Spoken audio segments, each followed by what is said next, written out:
We're reading from the Srimad Bhagavatam, Canto 1, Chapter 8, Verse 6. The chapter is called Prayers of Queen Kunti. So we're still building up to the actual prayers of Queen Kunti. Today's verse, Yajayitva swamedastam tribi utamakalpakai tadyasha pavanam dikshu shatamanyo ivata not. The translation and purport by His Divine Grace A.C. Bhaktivedanta Swami Srila Prabhupada. Lord Shri Krishna caused 3 well-performed Ashwamedha Yagyas, horse sacrifices, to be conducted by Maharaj Yudhisthira, and thus caused his virtuous fame to be glorified in all directions, like that of Indra, who had performed 100 such sacrifices. This is something like the preface to the performance of Ashwamedha Yagya by Maharaj Yudhisthira. The comparison of Maharaj Yudhisthira to the King of Heaven is significant. The King of Heaven is thousands and thousands of times greater than Maharaj Yudhisthira in opulence. Yet the fame of Maharaj Yudhisthira was not less. The reason is that Maharaj Yudhisthira was a pure devotee of the Lord, and by his grace only was King Yudhisthira on the level of the King of Heaven, even though he performed only 3 yagyas, whereas the King of Heaven performed hundreds. That is the prerogative of the devotee of the Lord. The Lord is equal to everyone, but a devotee of the Lord is more glorified because he is always in touch with the All-Great. The sun rays are equally distributed, but still there are some places which are always dark. This is not due to the sun, but to the receptive power. Similarly, those who are 100% devotees of the Lord get the full-fledged mercy of the Lord, which is always equally distributed everywhere. Oma Jnana Timirandasya Jnana Jana Shalakaya Chakshurun Militam Yena Tasmai Shri Gurave Namaha Shri Chaitanya Mano Bhishtam Stapitam Yena Bhutale Swayam Rupa Kadamayam Dadati Swapadantikam Vanchakalpa Tarubhyascha Kripa Sindhuvya Evacha Patitanam Pavanebhyo Vaishnavebhyo Namo Namaha. Jai Shri Krishna Chaitanya Prabhu Nityananda Shri Advaita Gadadhar Shivasadi Gaura Bhaktavinda. Hare Krishna, Krishna Krishna, Hare Hare, Hare Rama, Rama Rama, Hare Hare. Hare Krishna. The Srimad Bhagavatam, the very means of our conquest. Here we are being given a scenario of how the Lord is behind the success of everyone. Especially is behind the success of the devotees. In this case, it is Maharaj Yudhisthira who performed about 3 Ashwamedha Yagyas, and Lord Krishna was behind the success of those yagyas. What is being stated here is that just by performing those Ashwamedha Yagyas, what are Ashwamedha Yagyas? These are horse sacrifices. Someone will say, oh, that sounds bad. Why would Krishna be behind horse sacrifices? So different ages have different allowances for types of sacrifice. And just to explain that in the Vedic setting, animal sacrifices, especially these horse sacrifices, the horses were not killed. Basically, the qualified brahmanas would chant the mantras, and by the strength of the purity of their chanting, then the horse would regain a new body after the sacrifice has gone through. So, although the animal was killed, it was then given a new body. And to perform these sacrifices, different persons were carrying different motivations. Here we are seeing that the motivation of Yudhisthira Maharaj was to please Krishna. This is the essence of a devotee's life, is samsiddhi haritoshanam, to perform activities which are pleasing to the Supreme Personality of Godhead. In that way, the devotee is always performing good work, because good is defined like that, that it has to be pleasing to Lord Hari. Because of his unalloyed position, Yudhisthira Maharaj, because of his sincere devotion, faithful devotion, then his fame was great across the entire universe.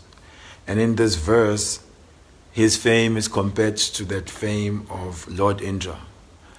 And Lord Indra is the king of the heavenly planets. So he is magnitudes of degrees more important and more powerful in terms of his material position as the leader and the king of the heavenly planets.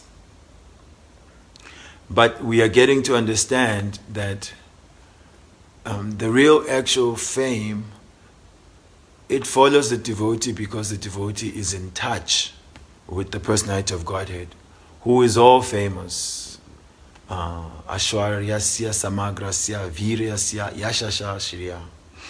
So virya is also known as strength, and also virya means influence. The influence of the Lord is everywhere. His strength is felt everywhere. Yashasha means fame. So no one is more famous than Krishna. No one's more famous than God. He may be known by different names in different places, but everybody knows that there is God. Some may deny that he exists, and some acknowledge him. Some may not acknowledge the personality of Godhead, but they acknowledge his different energies. They may acknowledge different incarnations in some way, shape, or form. As Krishna says, Yeya tamam prapadyante tam satam bhajamyam. Everyone is following my path in all respects. So whatever realization of significance, of power, of strength that people recognize is nothing but recognition of the Lord, except if it is not seen all the way to the Lord, then one misses the point. So due to our connection to Krishna, then that is the proper platform of establishing actual fame. The fame is actually Krishna's, and it is reflected upon the pure devotee who represents Krishna without duplicity. We should not be chasing fame based on the bodily concept of life. In the age of Kali, that is the main thing, that we may be looking for fame for me. And what is this me? Means this body. And so, how long will this body live? And what is the nature of the stay in this world? Is that we have to depart soon. So, that fame related to the body is very temporary. But naturally, when one is an unalloyed servant of the Lord, then because the Lord is famous, those who are his servants are also endowed with that type of fame. Srila Prabhupada gives the example of the sun rays. The sun rays are coming out of the sun planet because the sun planet is so powerful, and then the sun rays, they distribute everywhere that glory of the sun, which is light and heat. And in this way, everyone has a chance to come under the personality of Godhead and be graced by the natural glory of being his servitor. But it is said, just like the sun is all powerful, shining everywhere, some places are dark that it may not reach. And some persons actually, they try to hide from the sun, like the bats. The bat is always looking for some dark corner to hide. and it's always got its wings covering its eyes. So it does not want to recognize the sun. So if we are bat-like people in this world, if we are not recognizing Krishna in this world, then what can be done? The devotees, on the other hand, are trying very hard to make everyone aware of Krishna and his devotional service. So that is their glory. So here we are hearing about this Ashwamedha Yagyas. There is a verse in the Chaitanya Charitamrita, Ashwamedha Gavalambam, that in the age of Kali, this yagya of killing horse sacrifices is banned. Also, the sacrifice of cows is banned. Sannyasam, Palapaitrikam, this Ekadanda sannyas is not allowed. And Devarena Sutotpati, one begetting children in the womb of his brother's wife, that is not allowed. So, Kalo Pancha Viva Jayet, this shloka is there. So, we see how Indra, as he is mentioned here, that he is very famous because he performed 100 such of Ashwamedha Yagyas. And so he has a post, a position in the universe, he has a fame. He is famous for having performed 100 Ashwamedha Yagyas. And so he is always feeling threatened by anyone who's performing any type of tapasya, any type of yoga siddhi, any type of powerful yagya. You could say yes, tapasya, austerity, trying to cultivate some potency. Because Indra is thinking, maybe this person wants to take my position. And the history says how even when the sons of Maharaj Sagar, they were born by his wife, Sumati, and because Indra had appeared when they were trying to perform an Ashwamedha Yaga and stolen the horse, then these sons traveled the whole earth looking for this horse, sacrificial horse. And they happened upon Kapila Muni.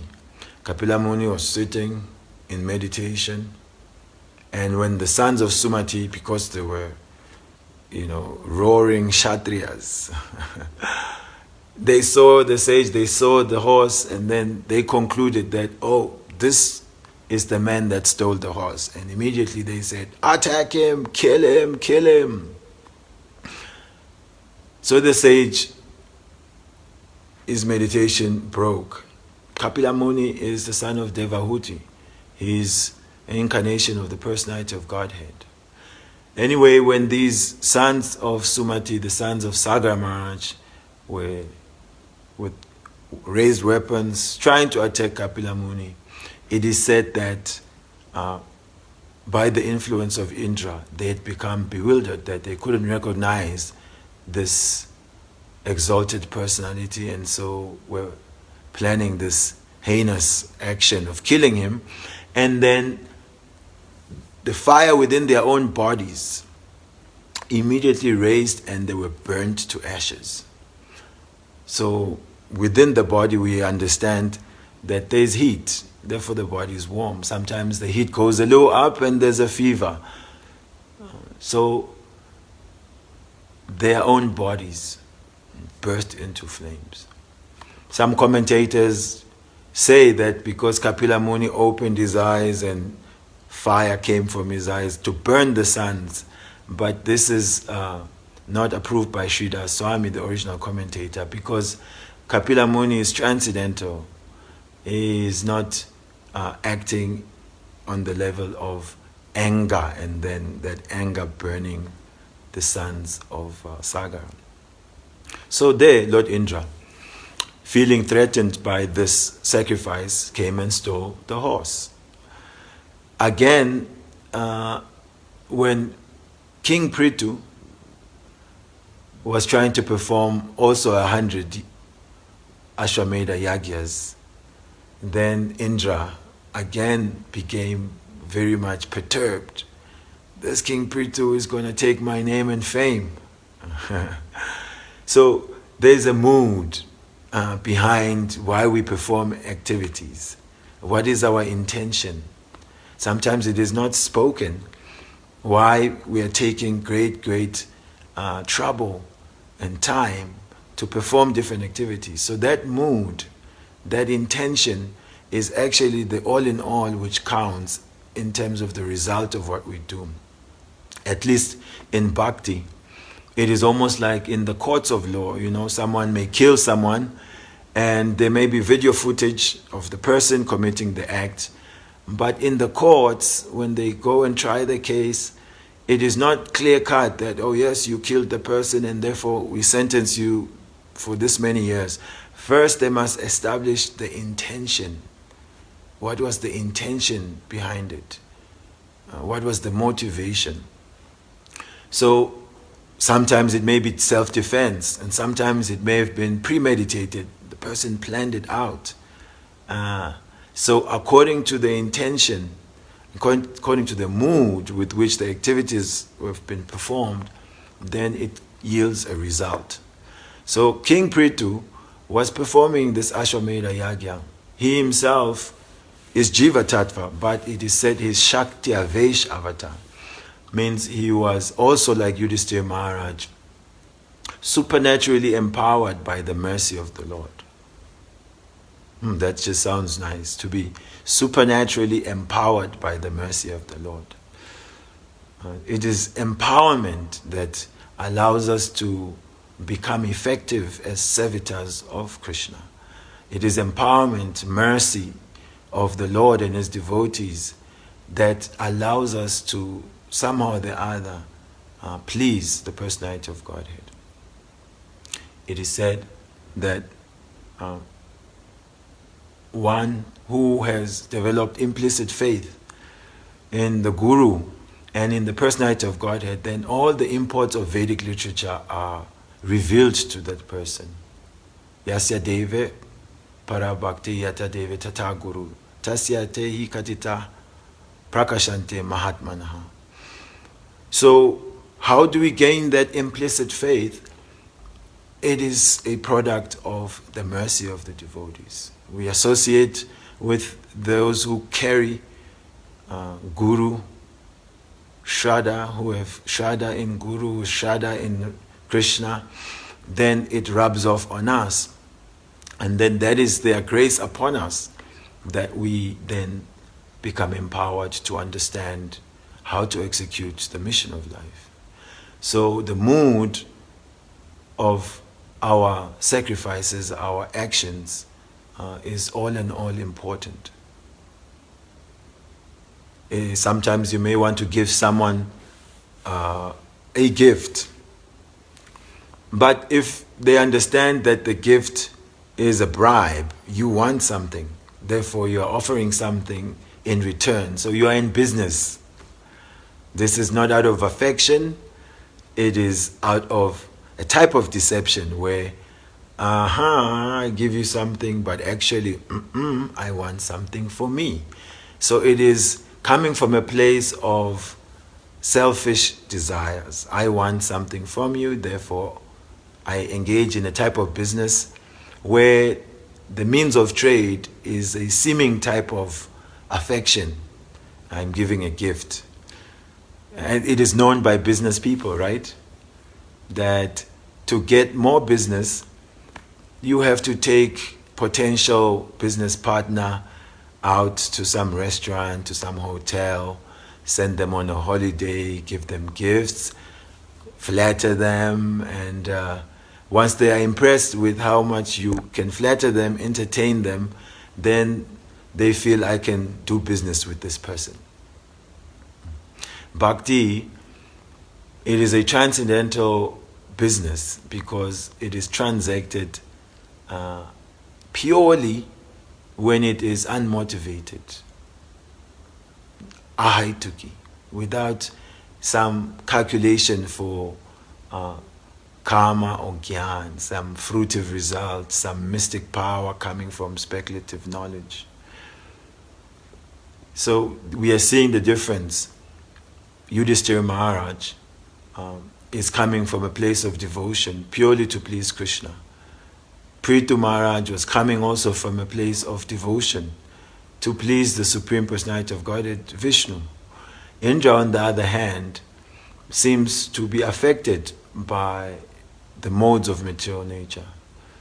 Therefore, he demonstrates a platform of mixed devotion.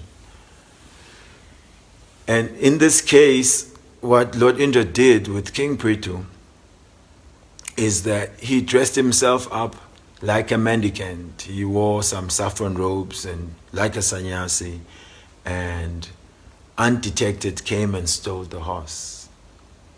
But he was seen by Atri, and Atri made the son of King Prithu aware that the person who has stolen the horse is none other than Indra himself. And the son of Prithu went after Lord Indra. But when he caught up to him, he saw, oh no, I cannot kill this person. He's in the renounced order. This is a sadhu. And he returned back, only to be told, no, it was Indra, he tricked you. He went back after him, and then Indra, fearing for his life, disappeared from the scene, left the horse. So again, they attempted to complete the 100 years. And again, Indra, he created some dark cloud and covered the area of the yagya. And again, in the dress of a sannyasi, came to steal the horse. In that purport, is in the 4th canto of the Bhagavatam, Srila Prabhupada writes that this is the beginning of the abuse of the renounced order of life and the dress of saffron. That many impostors have now established a business of donning the saffron robes or taking up sannyas simply to cheat the people, because they have their own material motivations, and therefore they follow this example which is set by Indra. So Prabhupada credits Indra as the source of this corruption. Of course, he says it's been there even in the times of King Prithu. It is more rampant in the age of Kali. Another example comes to mind of someone who did a similar thing, abusing the saffron cloth or using it as a shield for his evil intentions. And he is currently trending since Ram Navami is coming up. It is the famous demon Ravana.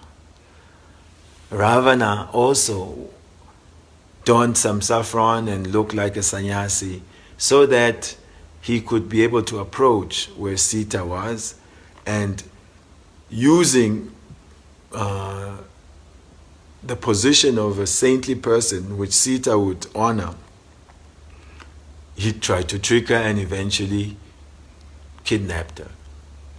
So it is mentioned by Srila Prabhupada that all these lines of sannyasis that you see these days, some they go around naked, some they carry a staff, some they have a trident with a skull, can be traced back to Lord Indra.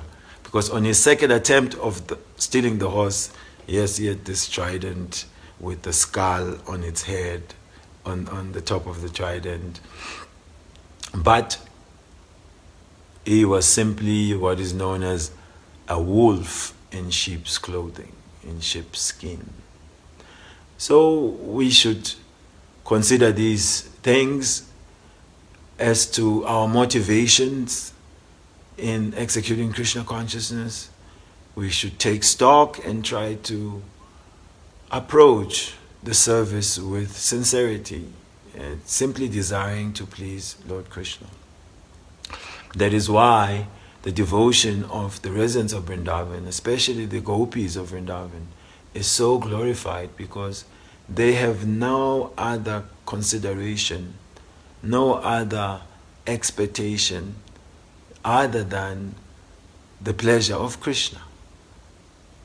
They are unalloyed. Tabiya eva nija rupataya kala being.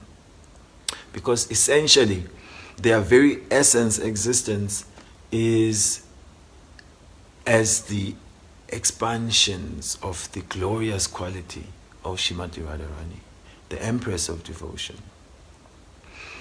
Devotional service is on its own glorious. But when it is approached with mixed intentions, when it is approached with impurities, then it does not act as purely and completely. It then becomes gradual, very gradual, very gradual. So we are encouraged, no matter where we are, we should continue, we should start the process. We should start the process. Akama savakama ova, moksha kama udaradi, tivrena bhakti yogena yajeta purusham param. Akama, without any material desires, savakama, full of all material desires. Or moksha kama, we may be just simply trying to get out of this world. That's why we want to worship the Lord. Still, it is said, any of these positions, without material desires, full of material desires, simply desiring liberation, still, one with broader intelligence must approach the personality of Godhead. And Tivrena Bhakti Yogena, with a type of focus, and a laser type of focus. Tivra Bhakti means very one-pointed. Then the impact of that is just like when the sun is up in the sky, then without great effort, darkness is dispelled. So Maharaj Yudhisthira has,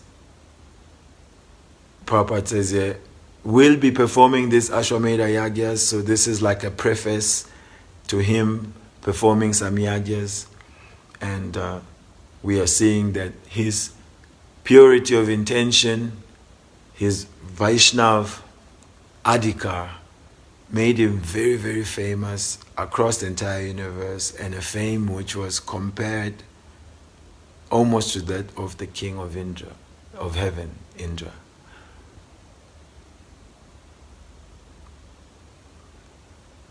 So we will stop here and wish you a beautiful day ahead in all your services. Our intention is to always remember Krishna and never forget him. And therefore hearing and chanting and contemplating what we hear, serving the Lord, bowing down before the Lord, discussing the Lord, this is the joy of devotional service. So thank you